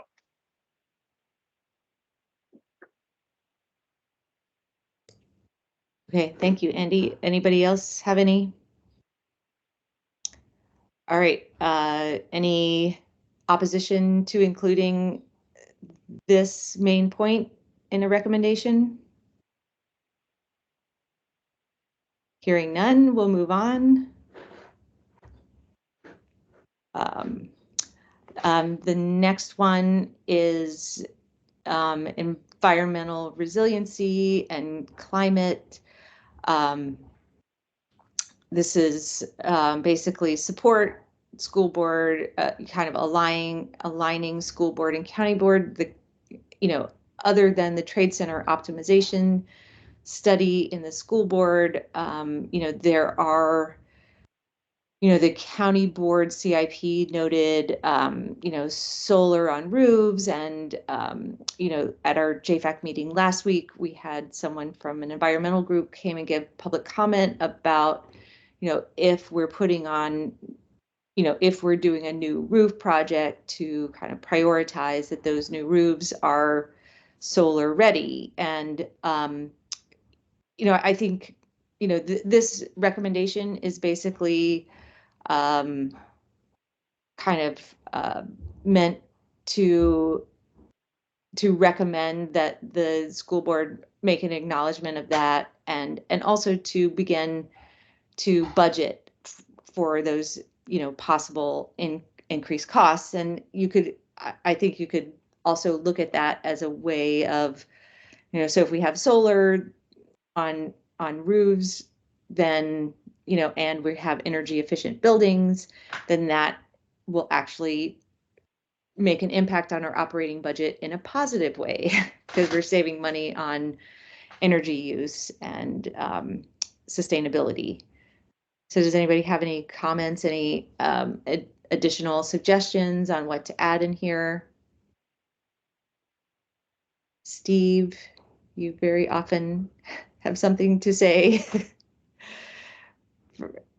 Yes. Well, I guess my main question is just what we plan to say about trade center optimization, but then you get into it down below. Right. So I'm not quite clear on why we're mentioning it here, but that's a minor point. Right. I mean, I think the point of this main thing is to just say it should be a priority, like our facility planning should be made in a mindful way of environmental resiliency and climate. Got it. The one other thing I would mention, I mean, we kind of talked about this a little bit last week, but they're not very squarely, though, that county's biophilic commitment, I didn't really hear any reference to biophilic design, and on the APS side, the benefits of exposure to nature for the education process. But I'm not sure what exactly we would want to say about it. I noticed the absence of any reference to that. So I'm throwing that out there. Yeah, I mean, there is a kind of an absence in the APS CIP of acknowledging kind of environmental resiliency overall. And I think maybe that's what this recommendation is. So if we can, yeah, maybe if we can put a slightly stronger point on that, Okay. that would be great, I think. Okay. Okay. Anyone else? Okay, any objections to including this in JFAC's recommendations? Okay, hearing none. All right, and the final point, and this is kind of a broad one, and I think we can, but it's broad context collaborative planning that CIP decisions should not be made without understanding and acknowledging forthcoming information and new needs. That, I think that, we, I mean, we've touched on a couple of these points before, but, and I think kind of the point that's made in the financial flexibility and resiliency, and making sure that we're addressing the existing facilities, but also defining the timing and when money will be needed and seats will be needed.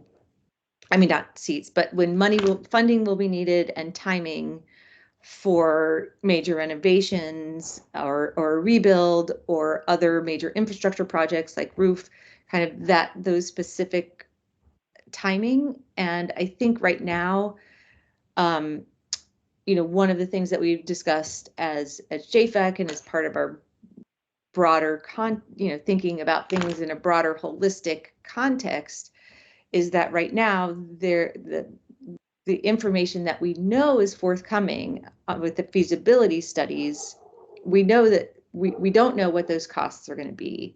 We don't know, whether the feasibility studies are going to show that a rebuild is the best one and that the site, whichever site is studied can, there's space to do a rebuild and leave the building as it is, or that there may be swing space and the cost of a swing space, and all of that is unknown. There's a study, there's money for a trade center optimization study, but we also don't know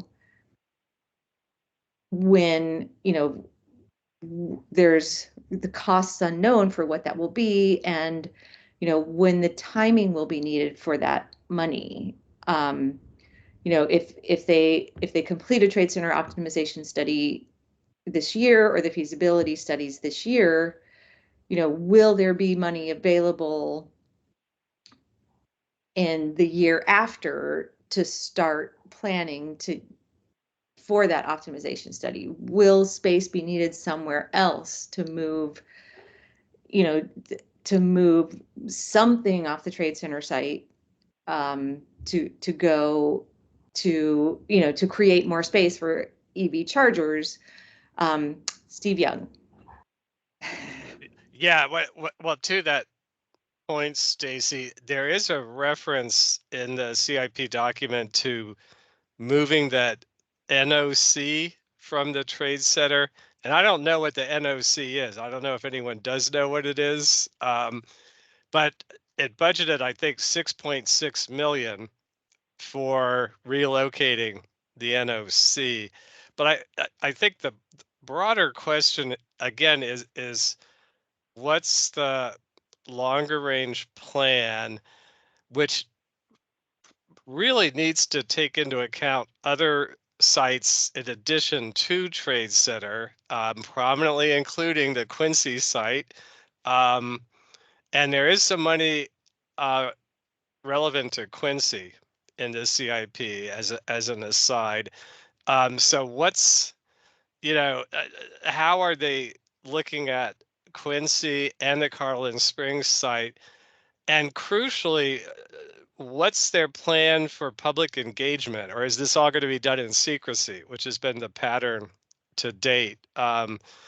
And as you know, you weren't there at the time, but JFAC was very heavily involved in its origin in discussions about both Quincy and Carlin Springs, and discussing should the county acquire those properties, et cetera, et cetera. And we expected to be involved going forward in the discussions about uses of those sites. And then we were completely cut out. And we have never been substantively briefed on Trade Center. In effect, it's a secret process. At least that's how it looks to me.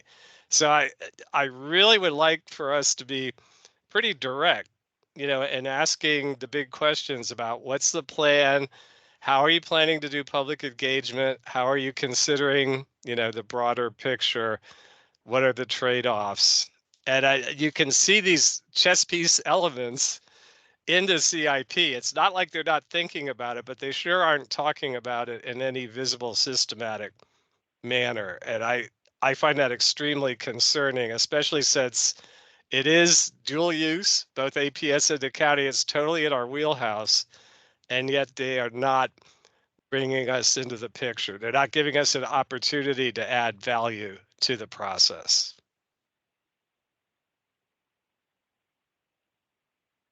And I'm done. Okay, thank you, Steve. Diana.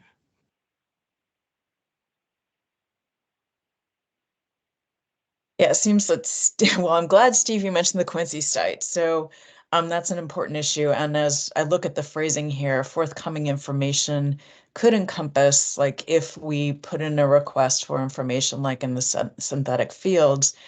And I think what you were driving at, Steve, in terms of the Quincy site, currently it's being used, and my understanding is this is a temporary usage for the art bus parking and also for fire equipment storage. And the amount earmarked that I see in the proposed county CIP is 6.5 million. And it sounded like that was to consolidate fire equipment storage. And that's a property that the county spent $27 million to acquire. It is extremely well located. It is across the street from Washington Liberty High School. It's adjacent to Hayes Park, which is across from Science Focus.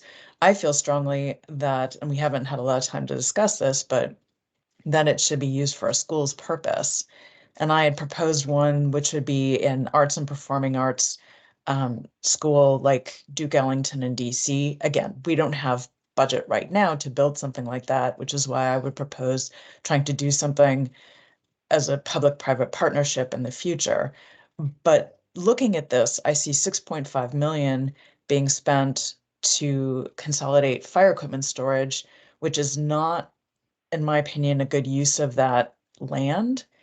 So wouldn't some subset of that 6.5 million, a much smaller amount, be better spent looking for a better place for that fire equipment storage, as well as a better use for the Quincy site? Because I think it's so ideally located, both with regard to the schools as well as transportation. And the two current uses seriously underutilize that site.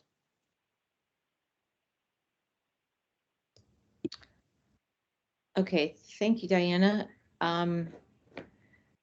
Any other comments about this? I mean, I would sort of, kind of looking at this recommendation and thinking about, Diana and Steve's comments, and,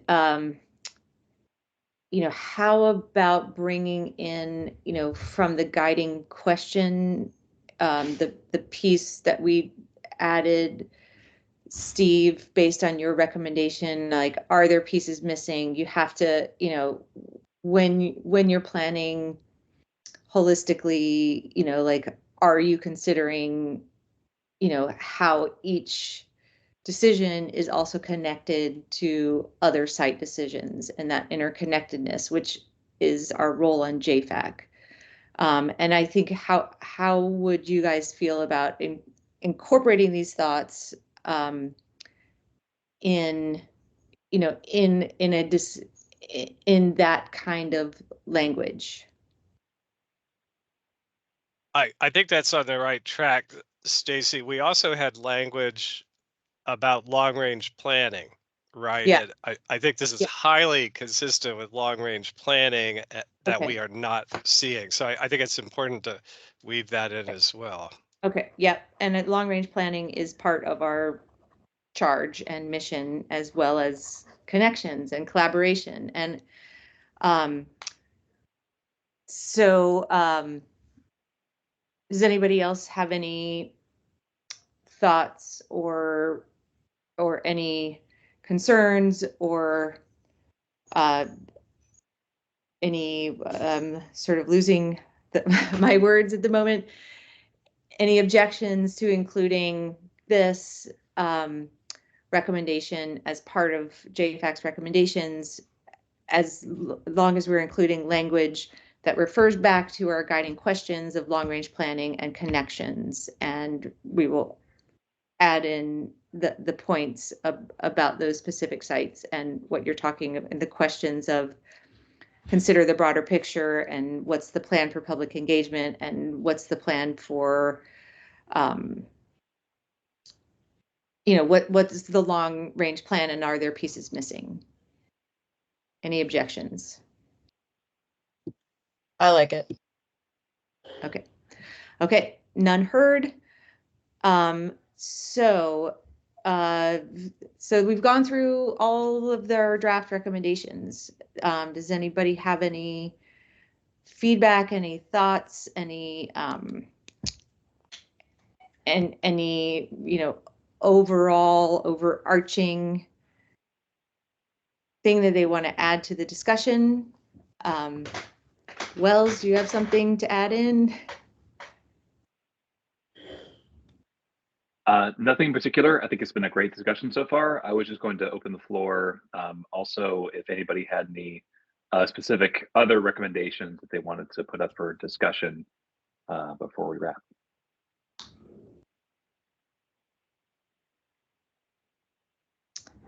Okay, well, hearing none. I wanted to just add thank you to both of you for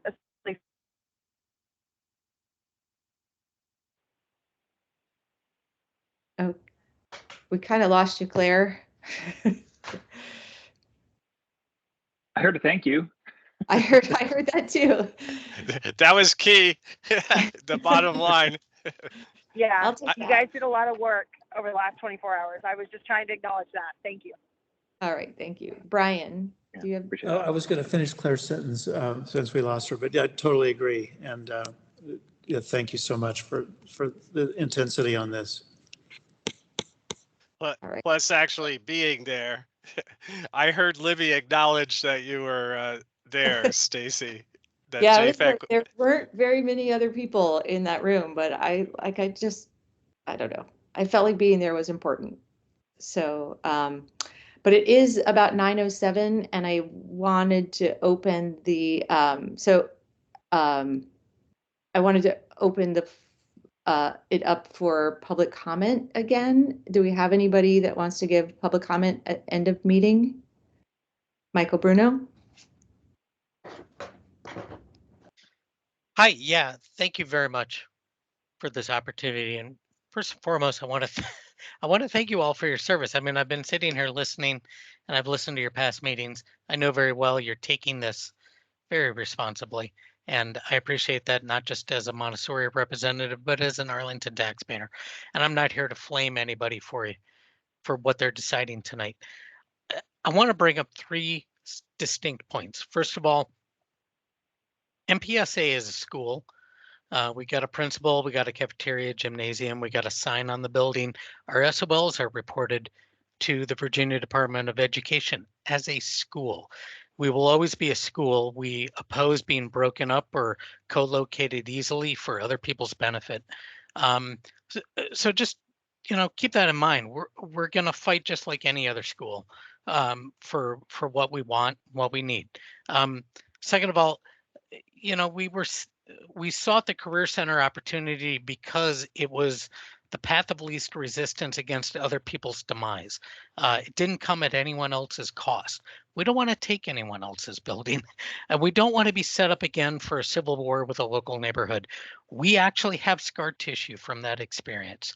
We've been there, we've done that. There are other people in this community who remember that, and I don't think they want to eagerly go through that again. So I don't think that any of you want to set us up for that situation. But the thing is this wonderful committee isn't going to be here in 5 years. You all won't be around when we are fighting with a local neighborhood for the needs and wants of what we deserve versus what the neighborhood deserves or wants. And we're going to be left fighting for that. And so that's going to come at a cost. And I'm not going to say I'm going to come back and name you all, but we are going to say that this is what the JFAC put up. So please take that responsibility with every earnestness that it deserves, is that what you're recommending are the fights that we're going to engage in the future. Finally, we're here to try to serve everybody's purposes, and we get that. As an option program, we have unique costs that come with us, such as some added busing. But there are unique costs with every school. There are busing in every neighborhood school. If you set us up in a situation where we are fundamentally responsible to pay these extra costs just because of how we were designed, that's going to come back and hurt every other school. Eventually, in the end, if APS has to go through a massive reboundary drawing to make other schools, it's going to come out that the costs of busing are such and such, and that's going to come back and bite them too. So I'm just asking for the precedent to be applied equitably to all schools. Having said all that, I really do appreciate your service. I know you've tried to do this responsibly for everybody. Thank you. Thank you for your comments. Cynthia Hilton. Okay, so hello everyone, and I will echo Michael's statement, which is this has been a very informative discussion. Thank you all. I know how hard it is to serve. I am currently acting chair of FAC. Our chair had to step down unexpectedly. But I just wanted to start off with, I think it was Steve talking about, the shared, what can JFAC do to bring the county and schools together, and where are these overlaps? And I couldn't agree more that my understanding of, that is one of your missions, and I hope you will address that. But overall, I'm kind of really struck at the level of detail gone into on the APS's, fourth part of the CIP, as opposed to the myriad of other projects that are in the counties. And I was actually hoping to, learn a little bit more there. But, there's, as you all know, there was no similar level of detail. So since I know a little bit more about the APS proposal, I'll just say that, yeah, across the county, enrollments are kind of flat, but neighborhood by neighborhood within the county, there are disparities. And we do have overcrowding, and we are trying to address that in responsible ways to house students in appropriate facilities. There was a mention about no operating costs being used for any of these things. Well, some costs are annual, and bonding is one of the things that has to be something usable 10 years plus to be used for bonding funds. You just can't say that there can be no operational costs that go into maintaining and operating facilities. By the way, these comments, there's no order. It's just, things that I heard. What is this other comment? To the MPSA, and I'm going to run out of time, but it has been over a decade where we have been talking about this. And for many, many reasons, all of the options that you have just set that out. And if you're looking at facilities that are really in need, the Patrick Henry building, we don't talk about it because everyone thought the decision is made. So just, you know, there are going to be more. And one last thing, it is more than an elementary school. So saying that it's going to go to an elementary school, I guess I have to shut up at this point. You know, there will be costs because it is not just an elementary school. So you can't just put it in an elementary school. Thank you for your There might be comment. other things, but thank you.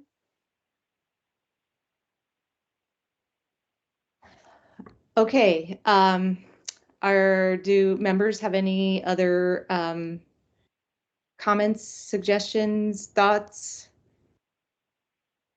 Wells and I will put, oh, Andy? I'm not sure I need to comment, or I can just email you later, but I just wanted to just make sure that the comments I put in the chat will be added to our recommendations, and that there'll be some opportunity for all of us to review what is going to be submitted to the county before it goes. Yeah, that's a good idea. I did copy, I copied and pasted what you wrote in the chat into the Word document on my computer. So yeah, so I took that and I wrote down the other things. Yes. So yeah, perfect. No, and yeah, to Cynthia's point, like, yeah, that program also can incorporate pre-K and potentially a middle school option, but that is water way down the road that we need to worry about. So yeah, okay, thanks. okay. All right. Well, thank you very much, everyone, for bearing with 2 meetings in 2 weeks and this tight turnaround schedule. You know, kind of, I know many of you were following along to the county board presentation last night, and, you know, the quick turnaround on that, you know, just, you know, pointing out again that we, you know, you know, something that JFAC has noted for years is that the county's CIP schedule is very different than APS's. APS has this pre-CIP report or an AFSAP, and the county board does not. The APS does a CIP direction, but the county board does not. You know, so when, you know, I think that a lot of, you know, JFAC feedback is kind of based on based on what's publicly available to us to respond to. So I'm just making that point. Brian, you turned on your video. Do you have something to say, or you just want us to show us your nice little architectural space back there? It is pretty impressive. You're muted, Brian. No, I mean, you've had to carry the whole meeting, so I'm just trying to turn on the camera for the wrap up. Okay. All right. Well, thank you all, everyone. And Wells and I will put together these recommendations, and, you know, we will certainly, you know, share them with the group before they're shared with, you know, shared with the boards, and you know, and yeah, and you can be out. You can, and I will share links to watch the work sessions as well. All right. Thank you very much, and have a good evening, everyone. All right. Thank you. Thank you. Bye. Thank you, everybody.